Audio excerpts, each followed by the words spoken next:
People feel almost disappointed to learn that hitmen don't really exist. This idea that there are people out there at a retail level you can just hire to eliminate your worst relationship issues or facilitate some money scheme or the usual combination of both. It's a total pop culture fantasy. It's always interesting to me when a director known for their unique and extremely creative style of filmmaking tries to do something for a mainstream audience. Richard Linklater, from the beginning of his time as a director, has always prioritized the unorthodox. His directorial debut, Slacker, threw away the idea of a standard narrative completely and followed an entire cast of characters, allowing each person to grapple with their issues and their own narrative, before listlessly breaking off, moving on to the next story, and giving us only a glimpse of the lives of different sides of Austin's many subcultures. Slacker is often hailed as the film that kicked off the 1990s indie wave. Instead of conforming from there, Richard Linklater allowed this unconventional and loose narrative style to permeate most of his films. Was that every thought you have creates its own reality. It's like every choice or decision you make, the thing you choose not to do fractions off and becomes its own reality, and just goes on from there. Even films like Dazed and Confused, School of Rock, or the more forgettable attempt to recapture the magic of Dazed and Confused Everybody Wants Some, that are clearly meant to be aimed at a wider mainstream audience, have brought Richard Linklater's creative sensibilities with them.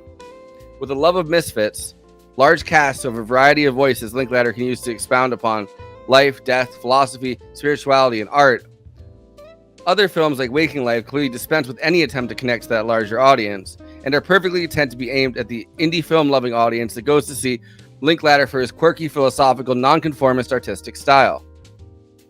Linklater's latest film, Hitman, which we're talking about tonight, is a surprise because it's a fun romantic comedy, has a standard structure, and is far more narratively tight than his usual work. I know on the surface, my life looks simple, a little plain. A guy feeding birds and living alone with his cats in the suburbs, but I liked my inner life. I was pretty happy, at least content. Oh, by the way, my name is Gary Johnson, and for a few years I've been teaching psychology and philosophy classes at the University of New Orleans. In Richard Linklater's own words, it's far more plot-driven than what he usually writes and directs. The plot moves along in a linear fashion from point A to point B to point C. There are only a few main characters, a leading actor and actress. In this case, the leading actor is Glenn Powell, who has been a part of 3 other Linklater films, Fast Food Nation, Everybody Wants Some, and Apollo 10.5. Most interestingly, Glenn Powell is also the co-writer of the screenplay with Linklater. It's just what was required, the film to pull it off. The thing was so intricate. It was so plotty, a little different from me. It was just like, how to paint these characters in a corner and get out of it. It was like a little trap, Agatha Christie. It's like, it's usually I don't do things so like meticulously plotted, but to be effective, if I'm going to do it, I'm going to do it, and it's going to hopefully work. So it was it's a fun kind of, I don't know. I just call it trap. They have the walls were closing in on these 2 people. The film also stars Audra Arjuna, Austin Emilio, Retta, Molly Kate Bernard, and Evan Holtzman. Hitman is based on a 2001 story in the Texas Monthly written by Skip Hollandsworth, a profile of a mild-mannered college professor who moonlighted with the Houston Police Department as a fake hitman. Gary Johnson was a philosophy and psychology professor who was hired as a special investigator for the DA's office in Houston. In the profile, Gary's over 60 sting operations happened throughout the 1980s and 1990s.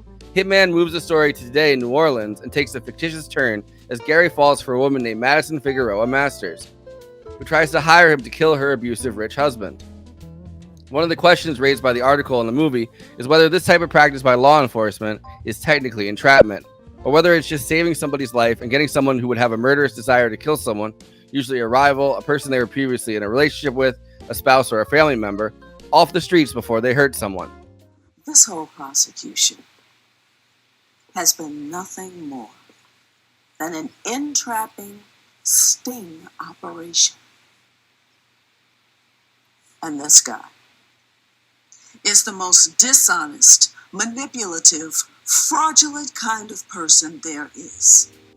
Gary pretends to be a different person, researching the caller and tailoring his appearance and mannerisms to what he'd think they'd want in a hitman.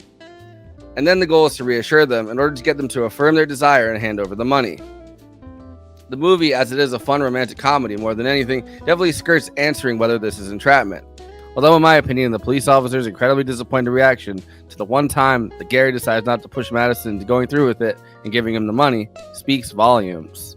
Gary is an unlikely fake hitman, not just because he's a mild-mannered college professor, but in the beginning of the movie he's just thrown into it after the resident fake hitman Jasper, played by Austin Emilio, is suspended for brutally assaulting a group of teenagers.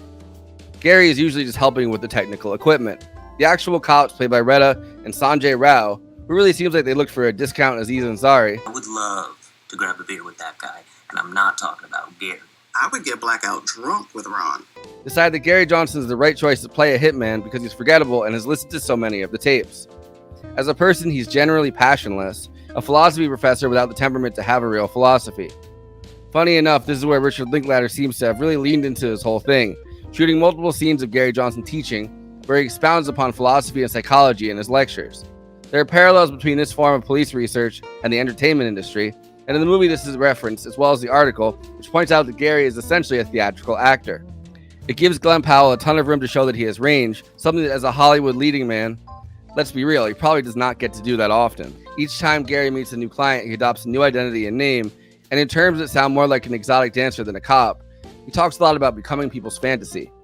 This is juxtaposed to Gary Johnson's own thoughts about identity of the human mind, in which he insists that people have set characteristics that inhibit change. If the self is a construct and it's all just role play, do you think people can change? Yeah.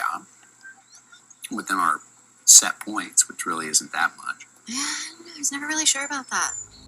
Only when Gary, as a hitman named Ron, meets a desperate woman who's trying to bump off her rich husband, and he realizes that she's beautiful and her husband is controlling and probably abusive, he begins to feel conflicted about the idea of entrapping her and calls the sting operation off, pushing her instead to take the money and leave her husband to start over. The ethical dilemma becomes murkier when Madison contacts Gary as Ron and they become romantically involved.